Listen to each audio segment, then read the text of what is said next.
So why do financial planners drive lousy cars? I mean, aren't they supposed to be financial experts? Shouldn't they be driving Lexuses and Cadillacs and the best cars?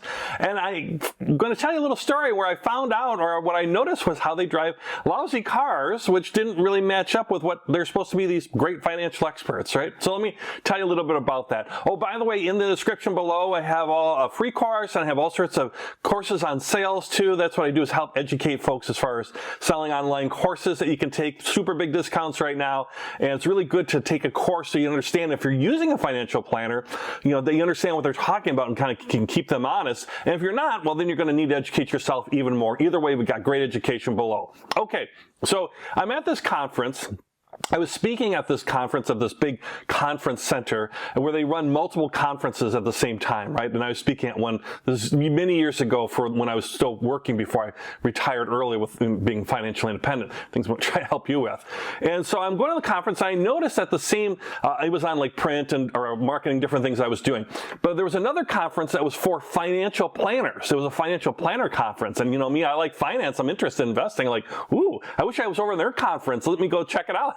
And so I go over and kind of, you know, on a break, or I go look at it, and I see all the financial planners coming. It was a local type conference, and they're all driving these really kind of beat up and not great cars. I'm like, shouldn't they be, you know, driving nicer cars? And then I kind of, you know, was watching this, and I went and looked at the curriculum or the different speaker things they had, and I thought, oh, they're going to talk about how to invest in stocks, or what's the great recommendation to make for your clients. So I really almost none of that. It was all about sales and marketing. Like, what? And like, yeah, it's all about sales and marketing and running your business for financial planners. And here's what struck me. And this is why I figured out why do they drive lousy cars. Because you have some that are very successful, and they're great with their clients, and they're very smart and all that. But to be successful in financial planning, you need to have the financial knowledge, whether it's insurance or investing or whatever. You need to have great financial knowledge. And as clients, if you want to be a client of a financial planner, that's what we really want them to know. We want them to help us with our finances. They're a financial planner, right? But they also have to be good at running their own little business, because they're all, you know, either running their own businesses, or they might work for a big company, but they're actually treated as kind of like contract employees or independent owners, right? So they really have the resources of, let's say, a big company, but they've, as far as like the computers and the connections and products they can sell, but they're really independent as far as running their own business. And that's the rub. And that's where, if you're running your own business like that, you need to build your business, and you're starting off with nothing, and you need to be good at sales and marketing. And they're really kind of diametrically opposed, right? Most people are really smart on finances, and they're financial people, they're accountants, are not your wild, crazy salespeople or marketing people. They can have a combination of both. I guess I'm a little bit of a combination of both. But it's usually two different types of mindsets and two different types of things. And also, in learning about markets and stuff, takes a lot of work, especially if you're going to be a financial advisor, to be continuing keeping up on things like insurance, like investing, like real estate, like all this stuff. But then you're trying to also be a marketing expert too. And so the conference struck me because that's why it was all about sales and marketing, was trying to help people be successful there. So it's like, well, okay, so who do I go with then? If I want to get a financial planner, are you saying I should go with somebody who has a nice car and because they're successful? And I would say, actually, no. This is kind of the funny part. If they're very successful, and cars are not the whole thing, right? That's just something I noticed. I don't know what their bank accounts are. Maybe they're frugal folks. That's great too. I'm a frugal person. I drive I drive a nice car, but it's an older car.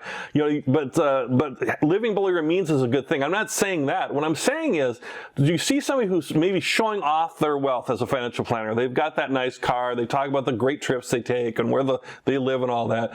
You know, sometimes those folks are actually not great financial planners as in helping you. Sometimes they're great business owners, and they're actually really good at sales and marketing and better at that. They might know some financial planning, maybe are okay with it, but they're actually much better at networking and building their business. So who do you go with? There's only one answer. If you want to go with a financial planner, two things to do. One, educate yourself. Whether you're going to do it on your own or work with a financial planner, educate yourself. Again, I've got courses in the description below, but take courses from other people. Do whatever you need to do to educate yourself. Love to have you learn from me, but really educate yourself, because even if you're going with a financial planner, you need to know at least enough to know if what they're telling you is true or it makes sense to you.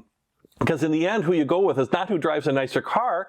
In the end, you go with, who do you trust? Who do you trust? It's all about trust.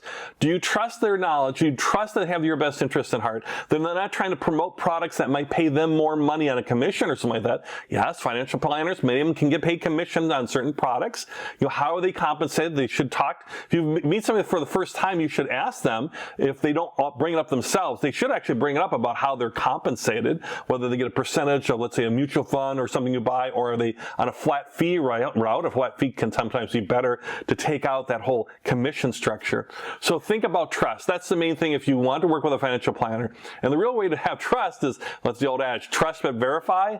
And the verify part is by, again, educating yourself. So the fact that you're watching my video or watching YouTube videos on finances, you're already on the right track. Take some courses too, it'd be great, but you're on the right track. So there are many folks that just turn it all over to a financial planner, and that's okay if they don't want to learn more or anything, but I think they're at a real disservice, even if they're engaged in a financial planner. So it was just an interesting thing I thought I'd share with you. Financial planners drive lousy cars, and it really got me thinking about that. And I talked to a few of them about this too, as I was starting to come at the conference. When they were doing breakouts, I actually kind of walked on over there and bothered them and said, "What's all this stuff with all the marketing stuff? I'm interested." And they said, "Oh, hey, we're all trying to focus on building our business." So there you go. So with that, I hope you enjoyed this video. If you do, give it a like, check out the courses below, and I wish you all the very, very best of luck.